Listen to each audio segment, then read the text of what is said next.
Hi students, welcome to Smart Academy for Competitive Exams. So ఈ వీడియోలో మనం Indian politics సంబంధించినటువంటి పార్ట్ 1లో 100 questions. So top most 100 questions.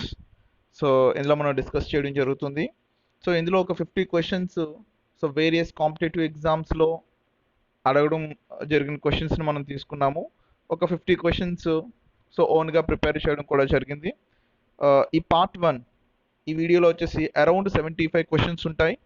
Next part 2లో వచ్చేసి next rest of the questions కొంచెం high level questions ఉంటాయి. Right. So ఎవరైతే మన ఛానల్ సబ్స్క్రైబ్ చేసుకోలేదో సో సబ్స్క్రైబ్ చేసుకున్నట్టయితే సో మీకు రిమైనింగ్ వీడియోస్ నోటిఫికేషన్ రూపంలో అంటే రిమైనింగ్ అంటే మనం ఏదైతే వీడియో అప్లోడ్ చేస్తామో అవి మీకు నోటిఫికేషన్లో మీకు రావడం జరుగుతుంది. సో ఈ ఇండియన్ పాలిటీ ఎంసీక్యూ సిరీస్లో మనం మోర్ దెన్ 1500 క్వశ్చన్స్ మనం డిస్కస్ చేయడం జరుగుతుంది. అలాగే హిస్టరీలో ఒక 1500 to 2000 క్వశ్చన్స్ డిస్కస్ చేయడం జరుగుతుంది. అలాగే Indian economy, Indian Geography, world Geography, current affairs, so ప్రతి సబ్జెక్ట్లోని ప్రతి చాప్టర్ నుండి 100 క్వశ్చన్స్ని సెలెక్ట్ చేసి సో మీకు వీడియో రూపంలో మేము అప్లోడ్ చేయడం జరిగింది. సో దీన్ని అందరూ ఉపయోగించుకుంటారని అనుకుంటూ సో ఈ ఇండియన్ పాలిటీ ఈ క్వశ్చన్స్ వల్ల మనకి railways, SSC, CGL, CHSL, MTS, తర్వాత navy, air force, army, NDA, CDS, any competitive exam అండి. సో ఈ ఇండియన్ పాలిటీ సో మన జిఎస్ టాపిక్స్, సో జిఎస్ టాపిక్స్లో ఉన్నటువంటి ఇండియన్ పాలిటీ అనేది ఒక సబ్జెక్ట్. సో ఈ సబ్జెక్ట్ నుండి మనకి ఎక్కువగా క్వశ్చన్స్ అడగడం కూడా జరిగింది. సో దీంతో పాటుగా మనం యూట్యూబ్ ఆన్లైన్ క్లాసెస్ కూడా స్టార్ట్ చేయడం జరిగింది. సో అవి కూడా మీరు ఆన్లైన్ క్లాసెస్లో కూడా మీరు జాయిన్ అయ్యి సో ఆ పర్టికులర్ టైంకి మేము టైం మెన్షన్ చేస్తాము, ఆ పర్టికులర్ టైంకి మీరు క్లాస్ వినొచ్చు. Thank you.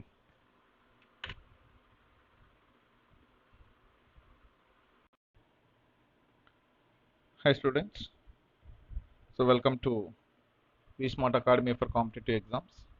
సో మనం ఈ పర్టికులర్ వీడియోలో పాలిటీకి సంబంధించినటువంటి ప్రీవియస్ ఇయర్స్ రిక్రూట్మెంట్ ఎగ్జామ్స్లో అంటే రైల్వే రిక్రూట్మెంట్లోని SSC, CGL, CHSL, MTS, NDA, CDS ఇలాంటి ఎగ్జామ్స్లో నుండి కొన్ని సెలెక్టివ్ క్వశ్చన్స్ తీసుకొని సో ఇప్పుడు మనం ఎక్స్ప్లెయిన్ చేయడం జరుగుతుంది.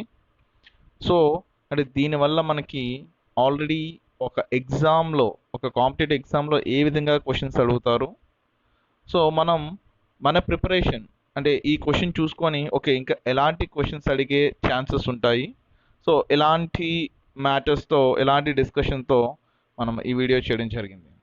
సో మనం స్టార్ట్ చేసినట్టయితే the constitution of India contains so ఇక్కడ ఆర్టికల్స్ గురించి అడగడం జరుగుతుందండి. So it's introduction to the constitution అన్నమాట. సో బేసికల్గా మన కాన్స్టిట్యూషన్లో ఆర్టికల్స్ అని, షెడ్యూల్స్ అని, పార్ట్స్ అని సో ఇలాంటి బేసిక్ అండర్స్టాండింగ్ టర్మ్స్ ఉంటాయి. సో ఇక్కడ మనకి ఒరిజినల్గా అయితే 395 ఆర్టికల్స్ ఉన్నాయండి. సో ఒరిజినల్ కాన్స్టిట్యూషన్లో 395 ఆర్టికల్స్ ఉన్నాయి.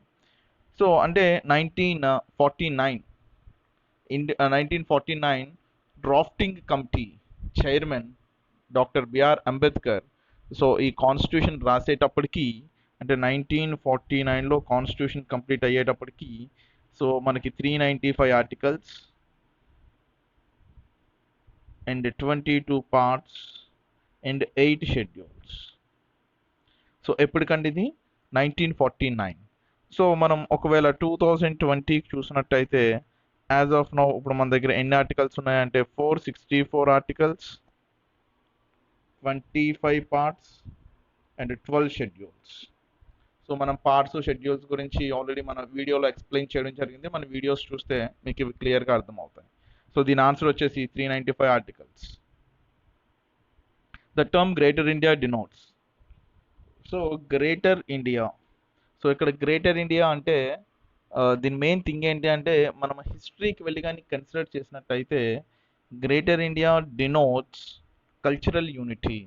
ఎందుకంటే మనది సెంట్రల్ ఏషియాకి హిందూయిజం స్ప్రెడ్ అయింది, అలాగే చైనాకి, శ్రీలంకకి, మన పక్కన నైబరింగ్ కంట్రీస్కి బుద్ధిజం స్ప్రెడ్ అయింది. సో ఈ ఇది మొత్తం దేనికి సంబంధించింది అంటే మనకి కల్చర్కి సంబంధించిన థింగ్. కాబట్టి మనం greater India denotes, the term greater India denotes cultural unity. Next question, which of the following countries has introduced direct democracy? So ఈ direct democracy, indirect democracy, so వీటి మీద మనకి ఎక్కువ క్వశ్చన్స్ అడగడం జరుగుతుంది. సో ఇది కంపల్సరీగా మనం కాన్సెప్ట్ వైజ్ నేర్చుకోవడం ఇది చాలా బెటర్. సో ఇక్కడ మన క్వశ్చన్ వచ్చేటప్పటికి అంటే మీకు అండర్స్టాండ్ అవ్వడం కోసం direct democracy and indirect democracy are the two important aspects. So డెమోక్రసీలో ఈ డైరెక్ట్ డెమోక్రసీ అంటే అర్థం ఏంటి అంటే సో డైరెక్ట్ అంటే పీపుల్ ఇన్వాల్వ్మెంట్ ఉంటుంది లా మేకింగ్ ప్రొసీజర్లో. సో పీపుల్ ఇన్వాల్వ్మెంట్ ఉంటుంది అంటే recall, referendum, initiative and plebiscite అనే ఇంపార్టెంట్ టూల్స్ ఉంటాయి ఈ డైరెక్ట్ డెమోక్రసీలో. సో ఈ డైరెక్ట్ డెమోక్రసీ ఎక్కువగా ఎక్కడుంది అంటే Switzerland. So which of the following countries has introduced direct democracy అంటే Switzerland. So indirect democracy example India తీసుకుంటారు. సో ఇండైరెక్ట్ డెమోక్రసీలో important tools cabinet system or parliament, presidential system, ఇవన్నీ indirect డెమోక్రసీలో వస్తాయి. Okay, next, a federal structure for India was first put forward by the act of 1935. So దీని meaning ఏంటి అంటే మనకి ఇక్కడ ఫెడరల్. సో ఫెడరల్ అంటే మనకి సింపుల్గా అర్థం అవ్వాలి అంటే federal is nothing but central government and state government అండి. సో ఇది మొత్తం ఎలా ఉంటుంది అంటే అంటే two levels of government, central government and state government is nothing but A federation. అయితే ఇండియా కంప్లీట్గా ఫెడరల్ స్ట్రక్చర్లో ఉంటుంది అంటే ఇండియా కంప్లీట్గా ఫెడరల్ స్ట్రక్చర్లో ఉండదు, ఇండియా కంప్లీట్గా యూనిటరీ స్ట్రక్చర్లో ఉండదు. India is a quasi federal government. So కానీ కొన్ని ఆస్పెక్ట్స్లో మనం ఫెడరల్ తీసుకుంటాము ఎందుకంటే మనకి సెంట్రల్ గవర్నమెంట్ ఉంటుంది, యాజ్ సేమ్ టైమ్ మనకి స్టేట్ గవర్నమెంట్ ఉంటుంది. మెయిన్గా ఇంకా సబ్జెక్ట్స్ ఆఫ్ ఫెడరల్ సిస్టంలో ఏంటి అంటే మనకి యూనియన్ లిస్ట్ అని, స్టేట్ లిస్ట్ అని, కాంకరెంట్ లిస్ట్ అని, సో ఇలా డిఫరెన్సెస్ ఉంటాయి. సో దీన్ని మనం ఏం చెప్తాము అంటే ఫెడరల్ స్ట్రక్చర్ అని చెప్తాము. Right, important commission Sarkaria commission was appointed by the central government in 1983 to examine the issues related to central state relations. So Sarkaria Commission is nothing but is one more important commission which appointed relating the issues of central state relations. Right. Next one. The Constitution of India was adopted on. ఇది చాలా important question అండి ఎందుకంటే మన constitution అడాప్ట్మెంట్ ఎప్పుడు అయింది? Adapted on 26 November 1949 అంటే మనం రాజ్యాంగం కంప్లీట్ అయిన డేట్. So 26 November 1949. సో అంటే మరి ఆ రోజు నుండి మనం 26 జనవరి 1950. సో మనం ఒక ఎన్ని డేస్, అరౌండ్ 2 months మనం వెయిట్ చేసాము కాన్స్టిట్యూషన్ కంప్లీట్ అయిన తర్వాత కూడా. రీజన్ ఏంటి అంటే సో మనకి 1930 పూర్ణ స్వరాజ్ డిక్లరేషన్ అనేది జనవరి 26, 1913 జరుగుతుంది. సో అందు గురించే మనం ఏం చేస్తామంటే ఒక 2 months మన డ్రాఫ్టింగ్ కంప్లీట్ అయినా కూడా మనం ఒక 2 months వెయిట్ చేస్తాము. The constitution as adopted on November 26, 1949 contained a preamble, 395 articles and 8 schedules. ఇది at the time of completion of or adoption of our constitution on November 26th, 1949. So ఇక్కడ దీని answer 26th November 1949. Next question. India is a republic because. So మనకి ఈ republic అనే word మనకి ఎక్కడ వస్తుంది అంటే ప్రియాంబుల్లో ఉంటుందండి క్లియర్గా, రిపబ్లిక్. సో రిపబ్లిక్ అంటే అర్థం ఏంటంటే so a democratic polity can be classified into 2 categories. So a democratic polity can be classified into 2 categories, monarch and republic. So monarch గవర్నమెంట్లో ఎవరుంటారంటే head of the state, queen కానీ లేదా king కానీ hereditary కింద వస్తారనమాట, వంశపారపరంగా వచ్చేస్తారు. అదే ఒకవేళ రిపబ్లిక్ అనుకోండి, రిపబ్లిక్ అయితే suppose enjoys hereditary position. right? Therefore, on other hand, the head of the state is always elected directly or indirectly for a fixed period. Indirectly or direct for a fixed period. అంటే USA అనుకోండి, డైరెక్ట్గా 4 ఇయర్స్కి ప్రెసిడెంట్ని ఎన్నుకుంటారు. అదే India అనుకోండి, so ఇండైరెక్ట్గా 5 years president పోస్ట్ను ఎన్నుకుంటారు. అంటే ఇక్కడ the head of the state is elected for a definite period. Answer number 3. Next, how does the constitution of India describe India as? మనకి according to article number 1, according to article number 1, India is a union of states rather than the federation of states. So అంటే మనం అన్ని రాష్ట్రాలు, అన్ని union territories, అన్ని states, so ఇదంతా కలుపుకొని మనం ఏమంటాము అంటే భారతదేశం అంటే ఇండియా అని చెప్తాం. సో అంటే union of states. So how does the constitution of India describes India as A union of states? A federation of states and union of territories కాదు, భరతవర్ష్ కాదు, ఫెడరేషన్ ఆఫ్ నేషన్ కాదు, right? Union of states according to article number 1. Next, the term greater India denotes, already explain చేయడం జరిగింది, culture unity. The constitution of India contains 395 articles, already చెప్పాము. Next, in India the concept of single citizenship is adopted from. ఇందులో నుండి మనకి ఏ constitutions నుండి మనం ఏవేవి borrow చేసుకున్నాము, ఇవి మనకి ఎక్కువగా ఈ మధ్య అడుగుతున్న క్వశ్చన్స్ అండి. సో కంపల్సరీగా మనం చేయాల్సింది ఏంటంటే, సో ఏ కాన్స్టిట్యూషన్స్ నుండి మనం ఏ ఐటమ్స్ బారో చేసుకున్నాము అది కంపల్సరీగా మనం గుర్తుపెట్టుకోవాలి. సో ఇక్కడ వచ్చేసి మనకి ఇంపార్టెంట్ ఏంటి అంటే, the concept of single citizenship is adopted from England. ఇంగ్లాండ్లో సింగిల్ సిటిజన్షిప్ అనే కాన్సెప్ట్ ఉంటుంది. ఒకవేళ మనం యుఎస్ఏ తీసుకుంటే యుఎస్ఏలో డబుల్ సిటిజన్షిప్ ఉంటుంది, డ్యూయల్ సిటిజన్షిప్ అంటాము. డబుల్ కాదు, డ్యూయల్ సిటిజన్షిప్ అంటాము, రైట్? ఒకవేళ మనం ఇంగ్లాండ్ నుండి మనం ఎటువంటి ప్రొవిజన్స్ మన కాన్స్టిట్యూషన్ బారో చేసుకుంది అంటే, first parliamentary government. So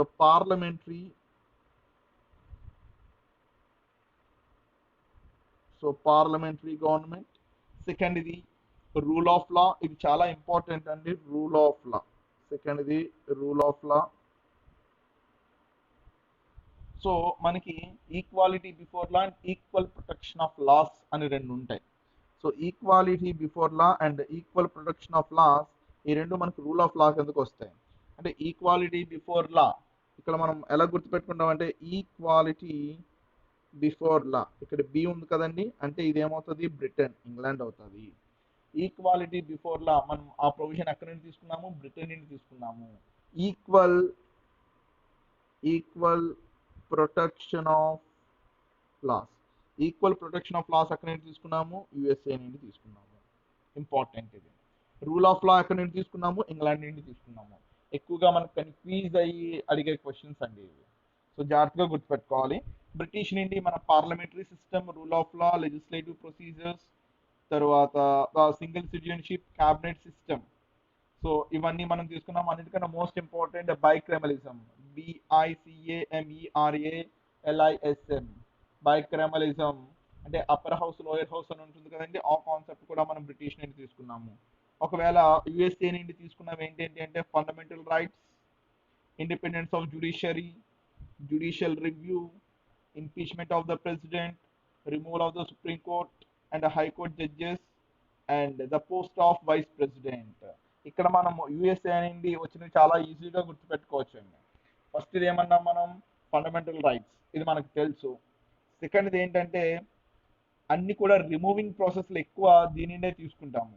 independence of judiciary అంటే జ్యుడిషియరీకి సంబంధించినటువంటివి, రిమూవల్కి సంబంధించినటువంటివి ఎక్కువగా మనం యుఎస్ఏ నుండి తీసుకుంటాము. ఇండిపెండెంట్ ఆఫ్ జ్యుడిషియరీ అంటే అర్థం ఏంటి, judiciary cannot depend on executive and legislature. So legislative మీద కానీ ఎగ్జిక్యూటివ్ మీద కానీ జ్యుడిషియరీ డిపెండ్ అవ్వదు. అంటే ఎగ్జిక్యూటివ్ కానీ లెజిస్లేటివ్ కానీ జ్యుడిషియరీని ఆల్టర్ చేయలేవు. అంటే ఆల్టర్ చేయలేవు అంటే జ్యుడిషియరీని హోల్డ్ చేయలేవు, రైట్? ఎందుకంటే జ్యుడిషియరీ ఇండిపెండెంట్ ఇన్ ఇండియా. తర్వాత judicial review, judicial review concept మనం మన వీడియోస్లో ఎక్స్ప్లెయిన్ చేయడం కూడా జరిగింది. రైట్. తర్వాత removing impeachment of the president అంటే రిమూవింగ్ ఆఫ్ ద ప్రెసిడెంట్. తర్వాత removal of supreme court and high court judges. Right. తర్వాత ఆఫీస్ ఆఫ్ ప్రెసిడెంట్. ఒకవేళ కెనడా గవర్నమెంట్ చూసినట్టయితే కెనడా గవర్నమెంట్ ని మనం federation with a strong centre అనే కాన్సెప్ట్ బారో చేయడం జరిగింది. తర్వాత రెస్యూజరీ powers in the centre. So మనకి రెస్యూజరీ పవర్స్ అంటే state list, union list, concurrent list, ఈ మూడిట్లో లేనటువంటి ఏ సబ్జెక్ట్ అయినా రెస్యూజరీ పవర్స్ కిందకి వెళ్ళిపోతుంది. రైట్. అది తర్వాత ఫ్రాన్స్ నుండి ఏం తీసుకున్నాము అంటే Liberty, equality and fraternity in the preamble. Liberty, equality and fraternity of the preamble. Right. Next, who was the president of constituent assembly? So మనకి కాన్స్టిట్యూంట్ అసెంబ్లీ ప్రెసిడెంట్ ఎవరండి? పండిత్ జవహర్లాల్ నెహ్రూనా, లేదు అంటే సర్దార్ పటేలా, లేదు అంటే డాక్టర్ రాజేంద్ర ప్రసాదా, సో లేదు అంటే డాక్టర్ బిఆర్ అంబేద్కర్. సో ఇది చాలా మోస్ట్ ఇంపార్టెంట్ క్వశ్చన్ అండి. The president of constituent assembly, so doctor Rajendra Prasad. So doctor Rajendra Prasad was elected, Dr. Rajendra Prasad was elected as the president of Constituent Assembly. అయితే ఇక్కడ మనం ఒక ఇంపార్టెంట్ క్వశ్చన్ ఒకటి గుర్తుపెట్టుకోవాలి. హూ వాజ్ ద ఫస్ట్ అన్నాడు అనుకోండి, who was the first president, who was the first president of constituent assembly అంటే మాత్రం డాక్టర్ సచ్చిదానంద సిన్హా. అంటే డాక్టర్ సచ్చిదానంద సిన్హాతో పాటు డాక్టర్ రాజేంద్ర ప్రసాద్, ఈ రెండు ఇస్తే ఫస్ట్ అంటే మాత్రం డాక్టర్ సచ్చిదానంద సిన్హా అనే పెడతాము, ద ఓల్డెస్ట్ మెంబర్ అన్నమాట. లేదా the temporary president of constituent assembly అన్నా కూడా సచ్చిదానంద సిన్హానే. Right. The permanent president of the first permanent president of constituent assembly అంటే మళ్ళీ doctor Rajendra Prasad. So doctor Rajendra Prasad తో పాటు ఇంకొక ఇద్దరు ఉంటారండి, HC Mukherjee and VT Krishnamachari were elected as the vice presidents of the assembly. Right. Next question. The term caste was derived from. Caste అనే word దేని నుండి డిరైవ్ అయింది అంటే ఏ గవర్నమెంట్ నుండి caste అనే వర్డ్ డిరైవ్ అయింది? సో ఇది మోస్ట్ ఇంపార్టెంట్, ఎందుకంటే మనం ఇలాంటి క్వశ్చన్స్ చాలా తక్కువగా చూస్తామండి. So caste is derived from Portuguese and Portuguese. Right. So Portuguese నుండి caste అనే వర్డ్ డిరైవ్డ్ అవ్వడం జరిగింది. Right. Portuguese. Next question. The method of impeachment of the president of India is adopted from. So already మనము ఇందాక question లో చూడడం జరిగింది. ఏంటి? The method of removing process, దాన్ని ఇంపీచ్మెంట్ ఆఫ్ ద ప్రెసిడెంట్ అని కూడా చెప్తున్నాము. So impeachment of the president, impeachment of the president ఆ కాన్సెప్ట్ మనం ఎక్కడి నుంచి తీసుకున్నాము? USA. Impeachment of the president is taken from the USA. Right. Next question. Who was the chairman of Constituent Assembly? So already మనం చెప్పాం, president అన్నా chairman అన్నా ఒకలే అండి. So doctor Rajendra Prasad. The concept of constitution first originated in. అంటే constitution అనేది first ఎక్కడి నుండి originate అయింది అనేది question.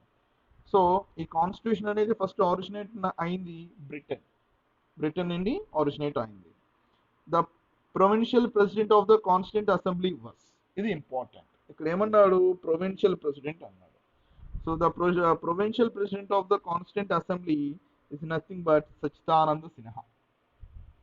Sachchidananda Sinha was the provincial president of Constituent Assembly. So Dr. Sachidananda Sinha was the first president of Constituent Assembly.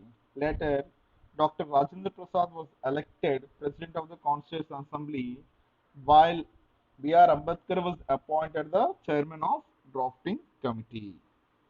Right. Next one. The chairman of drafting committee of Indian Constitution. So ఇది ఆల్రెడీ మనకు తెలుసు, doctor BR Ambedkar. Just ఇప్పుడే చెప్పాము.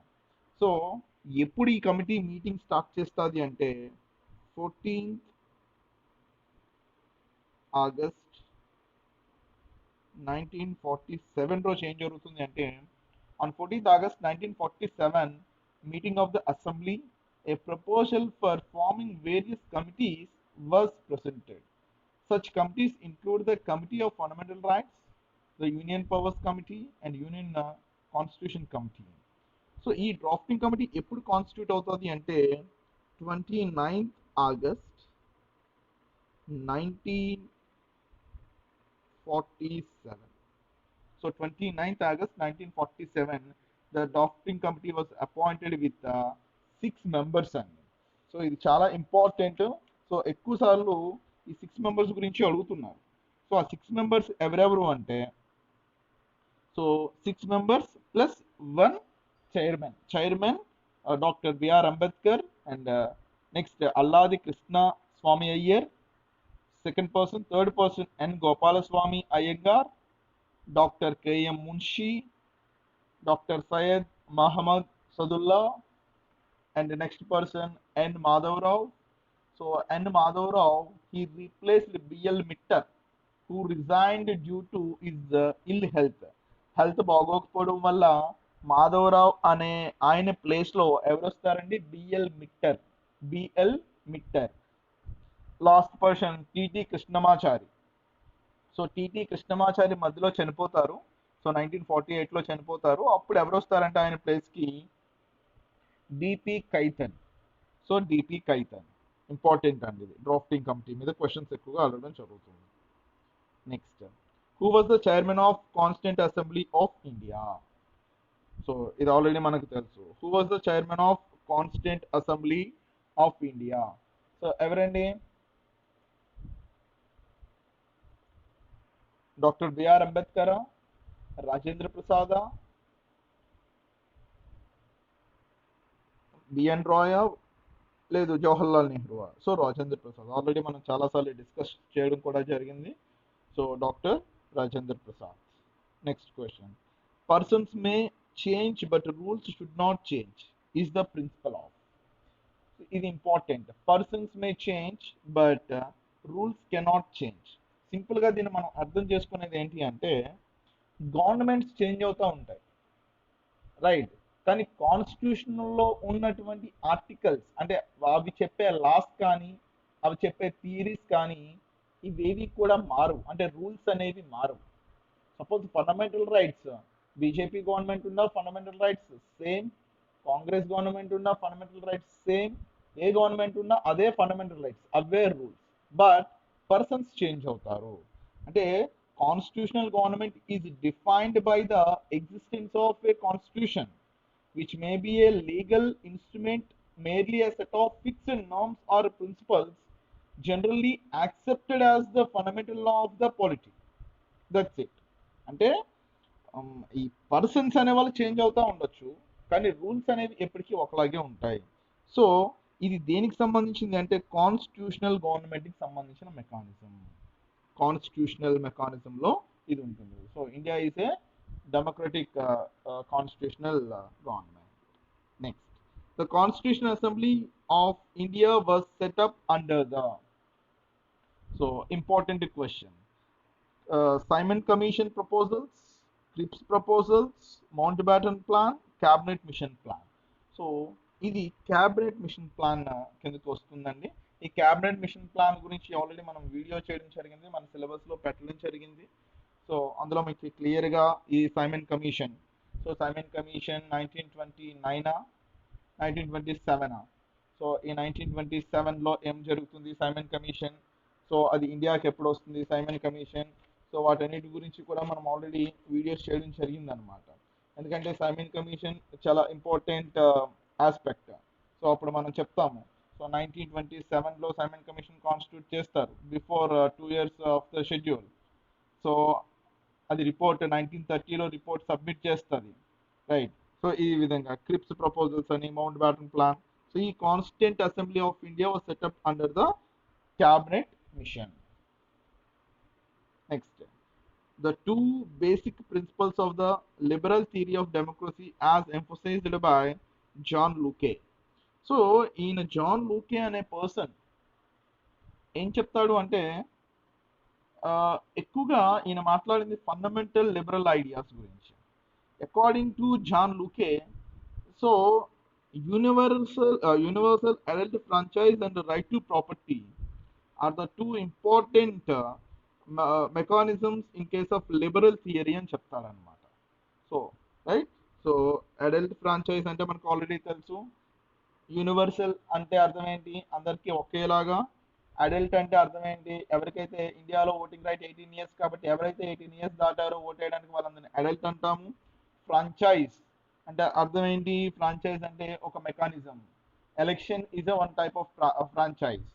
Universal అంటే so everyone irrespective of gender, irrespective of gender, ఆడ మగ అనే తేడా లేకుండా సో ఎవరైనా 18 సంవత్సరాలు దాటిన వాళ్ళు సో ఓటేసే ఒక్క ఇవ్వడమే universal franchise and right to property. ఈ రెండు కూడా according to John Locke the basic principles of the liberal theory of democracy. Next, cabinet system and collective responsibility are the contribution of.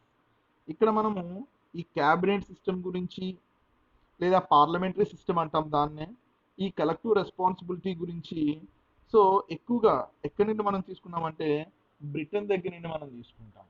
అంటే cabinet system and collective responsibilities are contribution of Britain.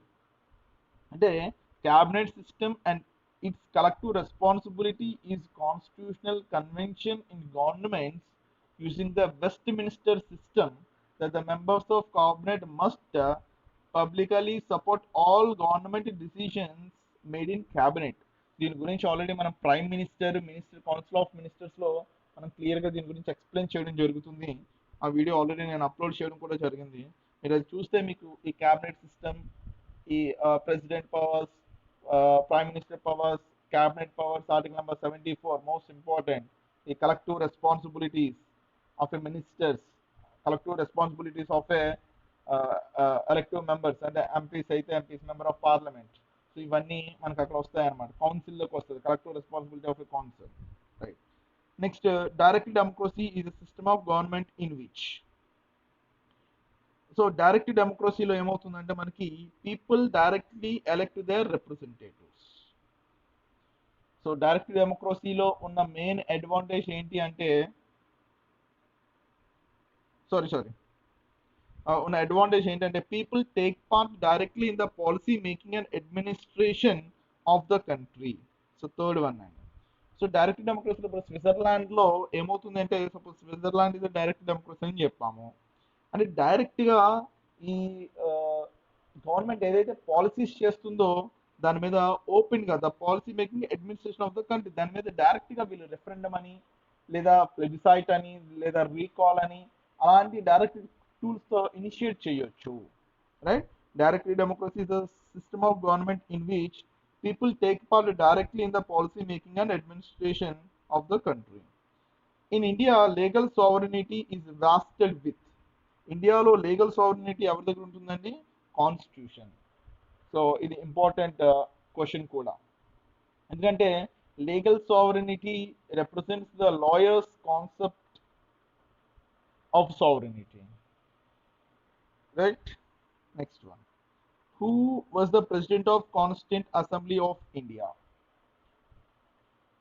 Who was the president of Constituent Assembly of India? Already మనం చాలా సార్లు చదివాము, doctor Rajendra Prasad. Who was the chairman of drafting committee of the Constituent Assembly? Drafting committee chairman, Dr. B.R. Ambedkar. What is the meant by constitution declares that secular state. India is a secular state కదండి. So దీని ప్రకారం ఏంటంటే the state regards religion as a private affair of the citizen and does not discriminate on this basis.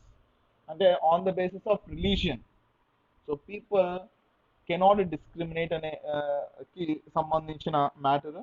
ఈ secular అనేది మన ప్రియాంబుల్లో క్లియర్గా మనం చూస్తాము. సో ప్రియాంబుల్లో మనం క్లియర్గా ఆ ఎలిమెంట్ అనేది డిస్కస్ చేయడం కూడా జరుగుతుంది.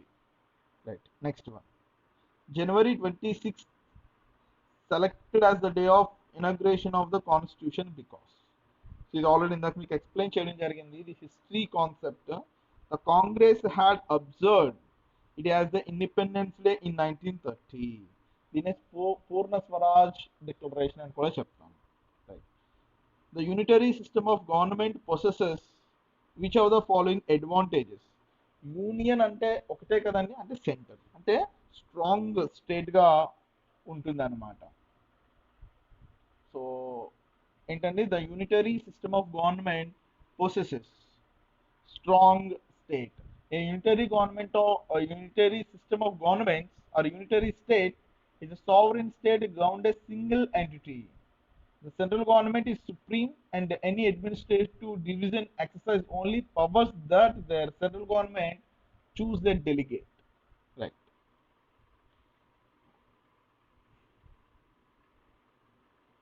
Chala important question. Which of the following is not an element of the state? State లో ఎలిమెంట్ కానిది ఏంటి అని అడిగాడు. ఇక్కడ పాపులేషన్, ల్యాండ్, ఆర్మీ, గవర్నమెంట్. ఇప్పుడు మనం నాట్ అన్నాడు కదా, ఏవేవి స్టేట్లో ఉంటాయి? పాపులేషన్ స్టేట్లో ఉంటుంది, ల్యాండ్ స్టేట్లో ఉంటుంది, గవర్నమెంట్ స్టేట్లో ఉంటుంది. సో దీంతో పాటుగా సావరినిటీ కూడా స్టేట్లో ఉంటుంది. సావరినిటీ అంటే ఇండిపెండెన్స్. సో ఇండిపెండెన్స్ కూడా స్టేట్లో ఉంటుంది. ఈ మూడు ఆల్రెడీ స్టేట్లో ఉంటాయి. ఇక నాట్ ఏంటి? ఆర్మీ. సో ఇక్కడ మనకి కరెక్ట్ ఆన్సర్ ఏంటండి ఇందులో? సో ఒకసారి మనం కరెక్ట్ ఆన్సర్ చూసినట్టయితే army. Next question. Who was the chairman of drafting committee of constituent assembly? Already మనం చాలా చూసాము. Chairman of drafting committee doctor BR Ambedkar. The concept of sovereign parliament originated in. The concept of sovereign parliament అంటే independent parliament అని అర్థం. ఇది concept England నుండి వస్తుందండి. So దీని వెనకాతల డిస్కషన్ ఉంటుంది, అంటే మనము బ్యాక్గ్రౌండ్ ఉంటుంది అనమాట. సో అది మనం నెక్స్ట్ వీడియోలో చేయడం జరుగుతుంది. Who is considered the architect of Indian constitution? So Indian constitution యొక్క ఆర్కిటెక్ట్ ఎవడు అని అడుగుతున్నారు. Mahatma Gandhi, Dr. B.R. Ambedkar, Jawaharlal Nehru and B.N. Rao. So, Dr. B.R. Ambedkar. B.R. Ambedkar was the chief architect of the Indian Constitution. So, Austin has described the Indian Constitution drafted by Ambedkar as first and foremost social document అంటాడండి. ఎవరు? Austin అని ఆయన ఏం చెప్తాడంటే ఈ అంబేద్కర్ రాసినటువంటి ఈ రాజ్యాంగం, ఈ కాన్స్టిట్యూషన్ని first and foremost social document అని చెప్తాడు. The majority of India's constitutional provisions are either directly arrived at further aim of social revolution or attempt to foster his revolution by establishing conditions necessary for achievement అని చెప్తారు. Next, the concurrent list in India constitution is adopted from which of the following countries అని అడిగాడు. So ఇది already మనకి SSC, CISF, జీడీ constable అడగడం జరిగింది Australia నుండి. సో ఎక్కడి నుండి మనము ఇది తీసుకున్నామండి? The constitution of India borrowed the following features from Australia also. One is concurrent list, another one is trade, commerce and intercourse. Next, when was the Indian constitution adopted? So 26th November 1949. ఇది already SSC 10+2 సిహెచ్ఎస్ఎల్స్ లో అడిగాడు. So 26th November 1949. ఎప్పుడు అది ఇది adapt అయింది, ఎప్పుడు ఫోర్స్లోకి వచ్చింది అంటే 26th January 1950. The mind and ideas of the framers of constitution are reflected in the preamble. ఇది చాలా important, reflected in the preamble. ఎందుకంటే మనకు ప్రియాంబుల్లో లైట్గా వీటన్నిటి గురించి ఎక్స్ప్లెయిన్ చేయడం కూడా జరుగుతుంది అనమాట. ద మైండ్ అండ్ ఐడియాస్, ఎందుకంటే ప్రియాంబుల్ మనం ఇంట్రడక్షన్ టు ద కాన్స్టిట్యూషన్ అని చెప్తాము. So is the preface of the constitution అని కూడా చెప్తాము. సో అందుకు preamble. Which of the following is not a feature of Indian constitution? Parliamentary form of government, independence of judiciary, presidential form of government, federal government. ఇక్కడ మనం parliament ఉంది అంటే parliamentary form of government కరెక్టే. మన judiciary executive మీద కానీ legislative మీద కానీ డిపెండ్ అవ్వదు అంటే ఇది కరెక్టే. నెక్స్ట్ ఫెడరల్ గవర్నమెంట్, సెంటర్ ఉంది, స్టేట్ ఉంది. ఇంకా నాట్ ఏ ఫీచర్ అంటే ఏంటి? Presidential form of government. అంటే మనం ఆన్సర్ ఏమవుతుంది? Answer presidential form of government. What is the basis of classification of governments as unitary and federal? Unitary and federal ఈ రెండింటిని మనం ఏ క్లాసిఫికేషన్ మీద తీసుకుంటామంటే centre and state relations. So the relation between the centre and state. Indian constitution is, already చెప్పానండి ఈ question last time group 2కి అడిగారు. ఈ question already last time group 2కి, అంటే ఎన్ని ఎగ్జామ్స్లో అడిగాడో అసలు లెక్కే లేదు. కరెక్ట్గా చూసినట్టయితే, ఎందుకంటే ఇప్పటిదాకా మనం ఫెడరల్ సెంట్రల్ స్టేట్ ఉంది కదా అని ఫెడరల్ అనుకుంటాము, సింగిల్ సిటిజన్షిప్ ఉండదు కదా అని యూనిటరీ అనుకుంటాము. కానీ కాదండి, ఈ రెండు ఉన్నాయి కాబట్టి క్వాసీ ఫెడరల్, అంటే సగం ఫెడరల్ అండ్ సగం యూనిటరీ అని అర్థం. Next, constitution of India came into force in 1950 January 26. అప్పుడే మనం రిపబ్లిక్ డే సెలబ్రేట్ చేసుకుంటాము. ద స్టేట్ పొసెసెస్, స్టేట్ దేన్ని పొసెస్ చేస్తుందండి? The state possesses both internal and external sovereignty. State possesses both internal and external sovereignty. The Government of India Act 1935 was based on. సో ఎవరి report ప్రకారం government of India act 1935 base అయి ఉంటుంది? Simon కమిషనా, sorry Simon కమిషనా, లేదా lord కర్చిన్ కమిషనా, లేదు డిమిట్రో థీసిసా, లేదా lord Clive రిపోర్టా? చాలా ఇంపార్టెంట్ అండి. సో ఇది ఎవరి మీద ఉంటుంది అంటే, so Simon commission report. Simon commission report అంటే the government of India act 1935 was based on Simon commission. Simon commission ఎప్పుడు కాన్స్టిట్యూట్ చేస్తారు? 1927. సైమన్ కమిషన్ ఎప్పుడు రిపోర్ట్ సబ్మిట్ చేస్తుంది? 1930. ఆ 30 తర్వాత ఇది పాస్ అవుతుంది. Next, who described the government of India act 1935 as a new charter of bondage? ఇది మహాత్మా గాంధీ చెప్తారండి. సో మహాత్మా గాంధీ చెప్తారు. సారీ మహాత్మా గాంధీ కాదు,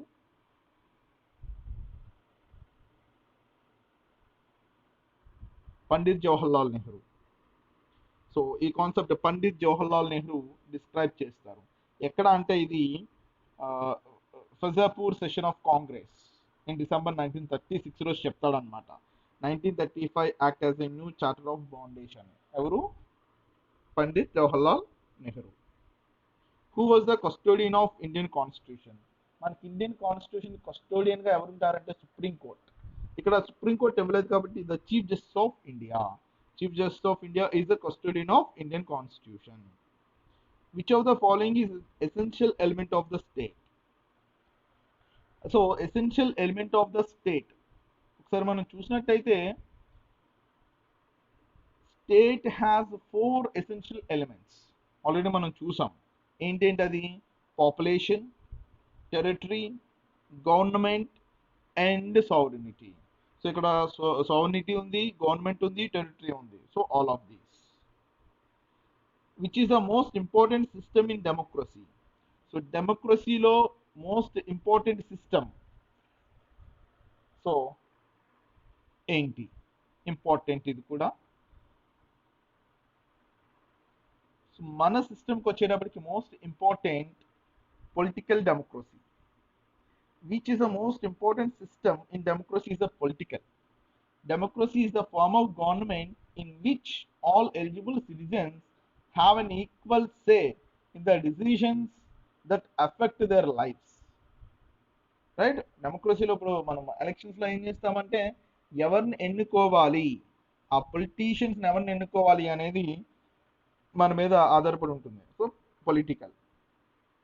who where do we find the ideals of Indian democracy in the constitution? So ఇది important. ఎక్కడ ఉంటాయండి? మనం ప్రియాంబుల్లో మనం మొత్తం చూస్తామన్నమాట. So the preamble to the constitution of India is declaration of independence statement and a brief introductory that set of guiding principles and proposals of the document as well as Indian democracy.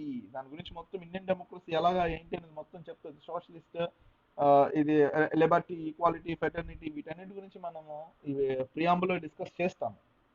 Right. The state operates through government. The state operates through government. Next question. When was the first central legislative assembly constituted?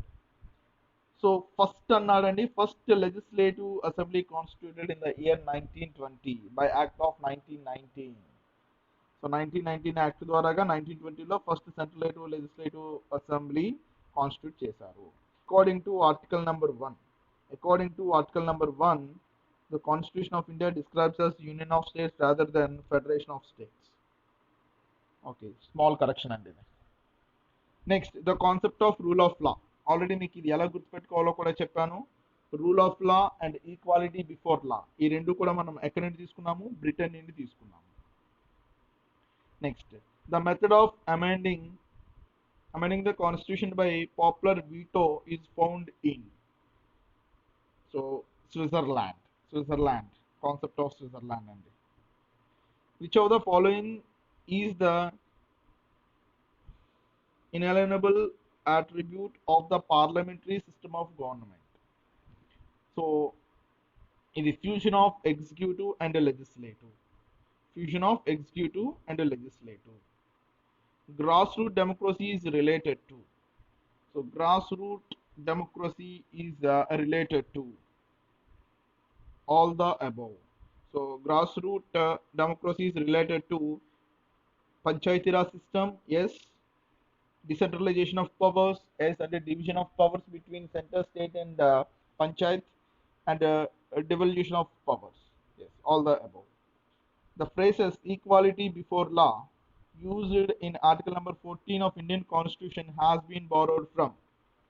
So equality before law మనం ఎక్కడి నుంచి తీసుకున్నామండి? Britain, right. ఇది article number 14. మనకి article number 13 and article number 14 రెండు ఉంటాయండి. So article number 13 అంటే state, article number 14 అంటే లా. ఎక్కువగా ఈ రెండింటి మీద క్వశ్చన్స్ అడగడం జరిగింది. సో వీటిని మనం ఎలా గుర్తుపెట్టుకుంటామంటే, మనం ఇంటర్మీడియట్లో చదివినప్పుడు సీనియర్ లెక్చరర్స్ ఎస్ఎల్స్ ఉంటారు. సో ఈ 13,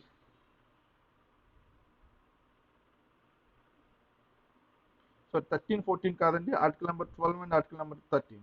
ఇది స్టేటు, ఇది లా. ఆర్టికల్ నెంబర్ 14లో మనకి ఈక్వాలిటీ బిఫోర్ లా గురించి ఎక్స్ప్లెయిన్ చేస్తారు. దీనికన్నా ముందు లా గురించి ఆర్టికల్ నెంబర్ 13లో కూడా ఎక్స్ప్లెయిన్ చేస్తారు. ఈ ఆర్టికల్ నెంబర్ 12, ఆర్టికల్ నెంబర్ 13 మనం ఎలా గుర్తుపెట్టుకుంటామంటే, మనం ఇంటర్మీడియట్ కంప్లీట్ అయిపోయేటప్పటికి 12th క్లాస్ అంటాం కదా. 12th క్లాస్లో ఎస్ఎల్స్ ఉంటారు, అంటే సీనియర్ లెక్చరర్స్. ఇందులో ఫస్ట్ ఎస్ అంటే స్టేట్, ఎల్ అంటే లా. ఇది మనం 12th క్లాస్. అందు గురించి ఇప్పుడు నేను ఇక్కడ మిస్టేక్ చేసినా కూడా ఇక్కడ రెక్టిఫై అయిపోతుంది, అంటే మనకి మన మైండ్కి ఐడియా వచ్చేస్తుంది అనమాట.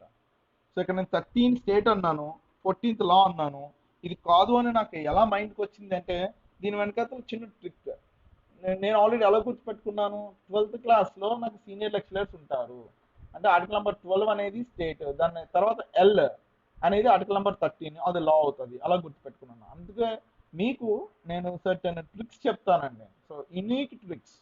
ఒకవేళ మీరు మా ఛానల్ చూసినట్టయితే, సో మీకు ఒక ట్రిక్ ఎక్స్ప్లెయిన్ చేయడం జరిగింది రీజనింగ్ లెసన్లో,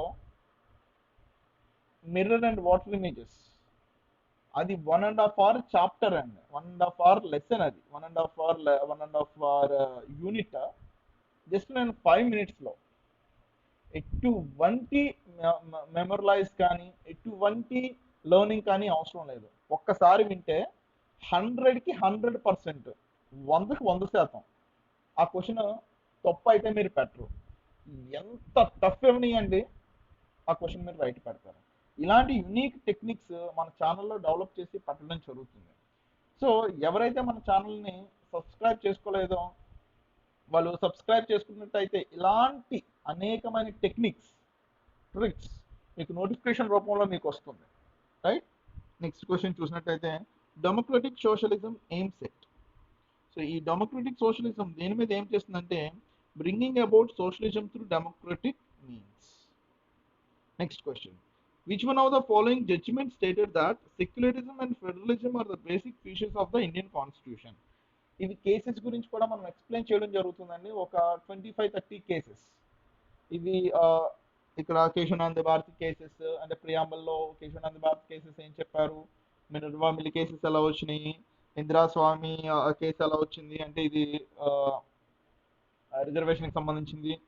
అంటే ఇక్కడ secularism and federalism are the basic features of Indian constitution అని ఏ జడ్జిమెంట్ అంటే మనకి SR Bommai case. Next, universal adult franchise shows that India is the country which is so democratic. So democratic country కాబట్టి universal elected franchise అనే concept మనకు వచ్చింది. Who among the following was not a member of drafting committee of the constitution. So already మనం drafting కమిటీలో members మనం చెప్పడం జరిగింది, 7 members including doctor BR Ambedkar అని. సో ఇక్కడ డాక్టర్ రాజేంద్ర ప్రసాద్ అనే పర్సన్ ఉండరు. ఎవరెవరు ఉంటారు? అంబేద్కర్, అల్లాది కృష్ణస్వామి అండ్ గోపాలచారి అయ్యర్, తర్వాత doctor KM Munshi, S M Saadullah, తర్వాత N Madhavarao replaced by B L Mitter and ఇంకా మనకి ఇలా టోటల్ 7 మెంబర్స్ ఉంటారు. Next autocracy means absolute rule by one. Autocracy అంటే అర్థం ఏంటంటే absolute rule by one. Autocracy is a system of government in which supreme power is concentrated in the hands of the one person. So ఒక person చేతిలోనే మొత్తం అంతా ఉంటుంది. whose decisions are subject to neither external legal restraints nor regularized mechanism of the popular control. ఇంకేం లేదండి. So ఒక్కల చేతిలోనే ruling మొత్తం ఉండేదాన్ని ఆటోక్రసీ అంటాం. Constitutional monarchy means, so constitutional monarchy means the king exercise powers granted by constitution. The king exercise granted by constitution. Example మనకి already మనం చిన్నప్పటి నుండి చూస్తున్నాము. ఎగ్జాంపుల్ ఏంటి? Britain. What is the popular sovereignty of the people? అదే popular sovereignty. The idea of parliamentary form of government is adopted from. The idea of parliamentary powers adopted from UK, United Kingdom. Among the following proposed the suggestions for the Constitutional Assembly first in 1935 by, so ఇది M N Roy. So M N Roy 1934లో చెప్తాడు. ఇది 1934 and 1935 1938 మనం years గుర్తుపెట్టుకుంటాము. First time ఈ INC అనేది propose చేసింది ఎవరు అంటే M N Roy. Name the country from which the constitutional features of procedures for amendment was borrowed by India. So ఎక్కడి నుండి తీసుకుందండి ఈ అమెండ్మెంట్ అంటే 368 అండి. ఆర్టికల్ నెంబర్ 368 మనకి ఏం చెప్తుందంటే constitution the procedure of amendment in the constitution దాని గురించి చెప్తుంది అనమాట. ఇది మనం ఎక్కడి నుండి బారో చేసుకున్నాము అంటే సౌత్ ఆఫ్రికా నుండి బారో తీసుకున్నాము. Next, from which of the following country Indian constitution borrowed the feature of the written constitution. So ఏ కంట్రీ నుండి మనం రిటన్ కాన్స్టిట్యూషన్ తీసుకున్నాము? USA. British is unwritten constitution. in which of the following acts the territorial division of governance in India was done? So Government of India Act 1858. By which of the following act the system of diarchy was introduced at the center? So ఇది 1935. So దీని మీద introduce at the సెంటర్లో introduce చేసి provincial లెవెల్లో abolish చేస్తారు. అదే provincial లెవెల్లో ఎప్పుడు ఇంట్రడ్యూస్ చేస్తారంటే 1919 act. Who was the first chairman of Indian constitution drafting committee? తెలిసిందే, doctor BR Ambedkar. In which year the constitution assembly of India started functioning? So in which year the constitution of India started functioning? 1945, 1946, 1947, 1948. So ఇది మీరు answer చేసి నా comment బాక్స్లో పెట్టండి. So next part 2. So నా next వీడియోలో remaining questions second యూనిట్కి సంబంధించినటువంటివి సో నా నెక్స్ట్ వీడియోలో మీకు రావడం జరుగుతుంది. ఇలా మన పాలిటీ మొత్తం more than 1000 to 1500 questions so మనం ఈ పాలిటీ సిరీస్లో చేయడం జరుగుతుంది. సో ఇది ఫస్ట్ వీడియో ఆ సిరీస్లో. So thank you.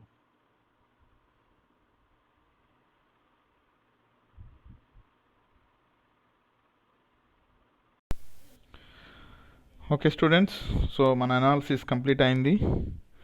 సో ఎవరైతే మన ఛానల్ని సబ్స్క్రైబ్ చేసుకోలేదో, సో మన ఛానల్ని సబ్స్క్రైబ్ చేసుకున్నట్టయితే మీకు అప్డేట్స్ రూపంలో నోటిఫికేషన్ రావడం జరుగుతుంది. సో నెక్స్ట్ వీడియోలో మనం సేమ్ ఇంకొక మోడల్ పేపర్స్ తీసుకొని దాన్ని అనాలిసిస్ చేద్దాము. సో దీంతోపాటుగా మనం ఎయిర్ ఫోర్స్కి సంబంధించిన XY అనాలిసిస్, దీంతోపాటు NDA ఎగ్జామ్కి సంబంధించిన అనాలిసిస్, ఈ అనాలిసిస్ అన్నీ మేము ఆల్రెడీ అప్డేట్ చేయడం జరిగింది. సో ఇవన్నీ చూస్తారని అనుకుంటున్నాము. Thank you.